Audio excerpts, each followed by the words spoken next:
Hello, assalamualaikum. It's your girl P, aka Big Body Naughty. Welcome back to another video. If you are new here, hey girl, thanks for joining us. If you're returning, hey girl, it's so great to see you again. So today we're gonna do something a little different, something that I actually love to watch myself. When I watch vlogs, when I watch YouTube videos, I love to watch Get Ready With Me's, but there are always of women who are like doing makeup or something like that, and I was like, I don't wear makeup, so what can I do? Skincare. So today we're going to do a Get Ready With Me, and we are going to go through my skincare. Today we're also going to talk about something that many of my followers for all of the years that I've been on social media have constantly asked me about, and I'm actually super excited to talk about it. Before anyone asks, yes, I'm in my bathroom. Yes, I'm sitting down in a chair because I don't want to even stand through this whole video. So let's get started, and then we'll get to talking. Let me wet my face first so I can wash it. So for a very long time, like I told you guys, for as long as I've been on social media, everyone has always asked me like, oh, how are you so confident? Or, you know, everyone has complimented me about, oh, you're so confident, you're so this, you're so that. And number one, I'm like, wow, people really think that I am this oh so confident person. And I'll admit, to be able to get on social media, to be able to get on stage and do what I do and say what I say, you have to have a certain level of confidence. I'll admit that, okay? That's true. So I'll let you guys have that. But I am not nearly as confident as I would like to be, and nearly as confident as people think I am. But there are a few tips and tricks, or really my things in my journey that I feel like have really helped me, that I will be sharing with you all today. So number one, why do we need confidence? Like, why is that even important? Why is that even necessary? Why can't we just be these beings who don't really believe in themselves, who are just chilling and just not concerned? And the reasons that I think confidence is very important, not just for me, but for anybody, for Muslim women, Black Muslim women especially, is that confidence allows you to be able to know who you are, to know your strengths, to know your weaknesses. How are you an asset to this world, to your community, to your family, to yourself? Confidence allows you to do all of these things and to know all of these things. And by knowing all of these things, you are able to propel yourself into positions in your life that you need to be in order to be who you want to be, in order to have what you want to have, in order to become who you want to become, in order to even wonder what it is behind certain doors, to wonder what opportunities are available to you, to wonder who it is that you have the potential to be. You have to be confident in who you are, and what you are, and how you are, and what you want to be. So naturally, with having to know all of that, the main thing that you need to have when you decide that you are ready to be confident is knowledge of self. Hold on, let me wash my face. So yes, you need to know who you are, what you've come from, where you've come from, where you want to go, what you want to be, who you want to be. So just to share a bit about my own journey, I was not a confident person at all growing up. Like, when I say I was down and out, honey, the things that I say now, the things that I do now, I could not have dreamt of doing as a child and as a teenager. I just didn't feel like I was pretty. I didn't feel like I was smart. I didn't feel like I could really achieve things. I didn't feel like what I wanted and what I really needed out of life could be attained at all. Like, when I say at all, I mean to the point where I had social anxiety as a child. And that's so hard for people to believe now, because I'm here, I'm doing this, da da da da da. But to the point where if my mother would send me in the store by myself and I would ask her to come with me and she would say no, you know, just run in the store and get something, I would cry. I would cry because I'm like, no, like, I didn't even have enough confidence and self-esteem to even just talk to people in the store, to even interact with people. Like, I was such a nervous and anxious person that was hard for me. And the community that I had at the time, my family and everything like that, it was kind of like having no confidence and having low self-esteem was just so much a part of who I thought I was destined to be, or just so much of who I thought I just was at the time, that I didn't even know to talk to somebody about it. I didn't even know that it was a problem. I knew that I didn't like it. I knew that it was uncomfortable, but I didn't necessarily know that it was a problem, that it was an issue, that it was something to talk to my family or to talk to somebody else about. And though my community and my family at the time were very empowering, you know, always speaking nice things and saying nice things and, you know, trying to instill that confidence and self-esteem in me, the media is strong. The media is strong. The media is powerful. And at the time, when I'm a child and I'm watching all of these things and there's all of this propaganda and all of these subliminal messages and everything, I'm just taking that in. I'm just internalizing that. And it wasn't like I was watching anything raunchy or anything, you know, too outlandish or too out there, but the few things that I were watching, the messages were so heavy and so strong and so powerful, and it was constant repetition that I soaked it up like a sponge. I internalized it very quickly. And so that's just how I went about my life. I may have success here and there. Things may go my way here and there. But for the most part, I just felt like I was just destined to just have this difficult and uncomfortable life where I just wasn't going to be confident. I just wasn't worth anything. Nothing good was going to come to me. Nothing good was going to happen. And that was just how I was prepared to live my life.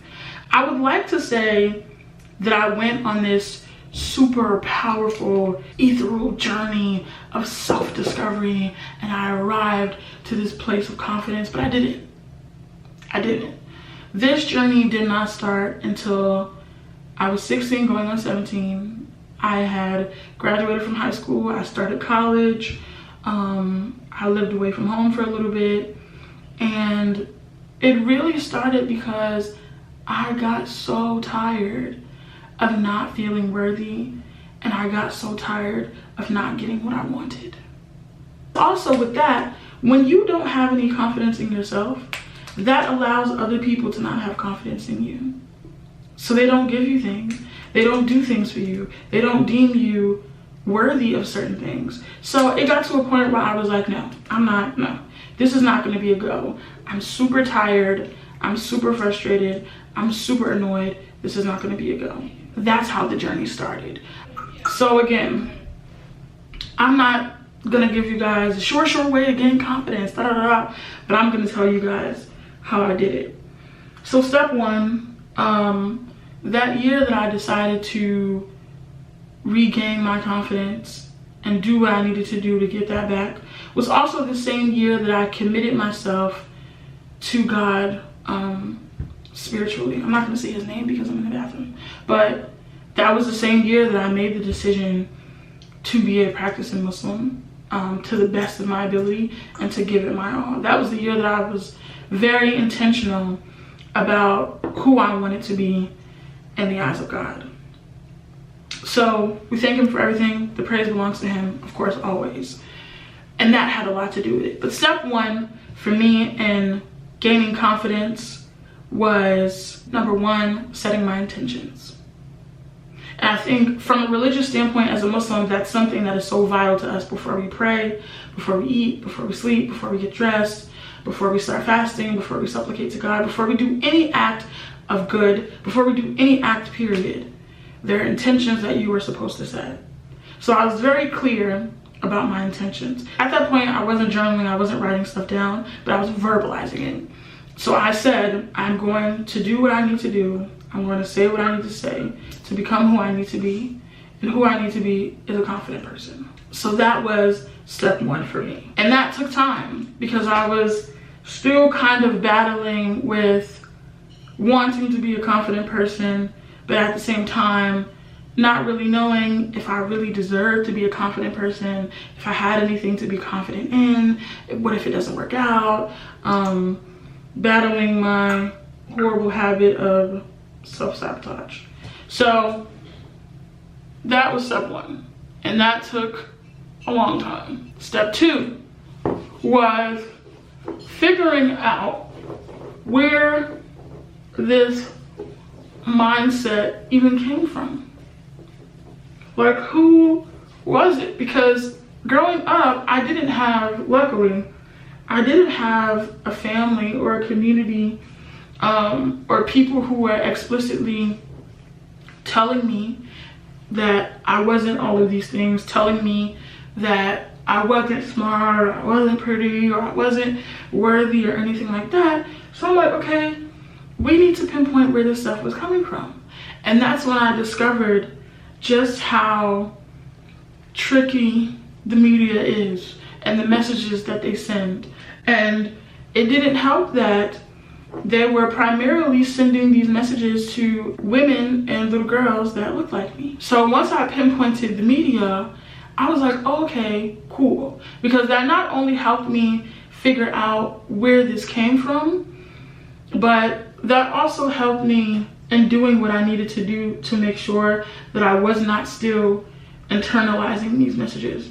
So at the time that I did that, there was a lot of stuff that I stopped watching, a lot of stuff that I stopped listening to, a lot of stuff that I stopped reading, that I stopped looking at, a lot of stuff that I stopped believing, which takes us into step 3, which was by far, I would say, the most difficult step, and a step that till this day I'm still on, and that is unlearning all of these horrible, self-deprecating, just trashy beliefs that I had surrounding what it meant to be confident, what it meant to be smart, what it meant to be pretty, what it meant to be worthy, you know? And again, it was so hard because at this point I had gone almost 16, 17, 18 years of holding these belief systems to be true. So now here a day comes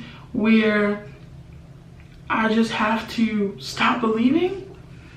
I just have to unlearn that. I just have to get that out of my mind. Like, what? And it was the most difficult step, but the most rewarding step, to find out that all of these things that I had believed about myself and women and girls and people that were like me and that looked like me was garbage. It was garbage. It was trash. It was completely made up. It was absolutely based off of nothing. But the fact that somebody woke up one day and just wanted to convince everybody else to believe all of these horrible things. And it's very sad to think about now how that trash and garbage that was absolutely made up severely affected my life. It's crazy to think about. It's absolutely barbaric. Which leads us to step 4. And step 4 was by far the most rewarding part. And that was finding mentorship and finding and forming community. So like I said, at this time I'm in college. So I'm not only connecting with people kind of like outside of my respective community, but I'm also connecting with people inside of my community because I'm now seeing them outside of my community. So once I go to college, naturally I have more freedom. I'm meeting people, I'm talking to people. And once I start meeting Black Muslim women like myself who also held these garbage beliefs, who also lacked confidence, who also lacked self-esteem. Once I found them, once I found my peers, and then once I found women that were older than me that had already gone through this process, it was so freeing because I'm like, wow, these are like my people. These are my people. This is my community. This is people who look like me, who talk like me, who walk like me, who believe like me, who sound like me, who are like me, who are genuinely great people. So not only were they doing the work of uplifting me, of speaking kind words into me, of making me confident, of you know, helping me strengthen my self-esteem, of showing me my self-worth. But they were also doing that because I'm like, if they're like me and I think they're beautiful and I think they're smart and I think they're worthy, then what am I? I must be beautiful. I must be smart. I must be worthy of great things. And that was especially true when I began to meet women that were older than me, that were in spaces that I wanted to be in, that were accomplishing things that I wanted to accomplish. Because then I'm like, dag, anything is possible. So once that happened, and again, this is around the same time that I began to really get on social media and really talk my stuff the way I talk my stuff. And you could clearly see how those 4 processes combined to really do wonders for my self-esteem and my self-worth and my self-confidence and my belief in who I was and what I was able to do. And the 5th step that I feel like I said, I had committed myself to being a practiced Muslim. So this step was really present in all of the steps, but I still say it was the 5th step because it was intentional at this point. And that 5th step was learning what God said about me, learning what God says about women, learning what God says about the people and the beings that he created. Because once my creator says something nice, or says something not even nice but true, to really empower me and really give me what I needed to really know that my life was worth living, and that it was a good thing for me to get out of bed in the morning, and it was a good thing for me to be alive, and there's a reason for all of that, baby, I was a force to be reckoned with. I was a force to be reckoned with. It was over for the streets. It was over. Streets was done. Streets was done. Streets were done. Streets were done. Streets were done. And I thank God so much for everything that he has done in my life, for the community that he has given me, for the insight he has given me, for the clarity. Because for me to be this person who I feel like now sees things so clearly, for me to meet people who are kind of still, you know, looking at things from behind a veil, oh, I can't imagine it. I can't imagine it. I can't imagine that being my life. I can't imagine living like that anymore. And I truly pray for little black girls who are growing up in this media frenzied world with all of these things and all of these messages and all of this propaganda surrounding what you need to look like and who you need to be worthy of a good life. It's sick. It's really sick. I promise you, it's so sick. It's so sick. So yeah, that was my journey to self-confidence. And again, this is a journey. Self-confidence is not a destination. It is not a place that you are going to arrive to and just sit at forever. There are some days where my confidence is sky high. There's some days where it's like, what am I even doing alive? Like, what am I doing with my life? Who am I? What's going on? So yes, I'm walking the journey. I'm constantly doing the work of unlearning and relearning, of building community, of sharing information, of sharing resources, of loving myself, of finding new things to love about myself, of allowing my relationship with God and my relationship with myself to evolve, to do my best to remain this person that I like and to improve the things about myself that I don't like. and to remain confident in who I am meant to be, and to do my best to give what I can to my people and to myself. That's all for this video. Thank you guys so much for tuning into another video. Again, I'm not gonna sit here and promise you that this is gonna work. Take what you need from this video, throw away what you don't. That was just the process that I took. I pray that your journey to self-confidence and self-esteem and self-love and self-reliance goes well. Thank you guys so much for watching this video, and I'll see you next time. Bye. Alaikum.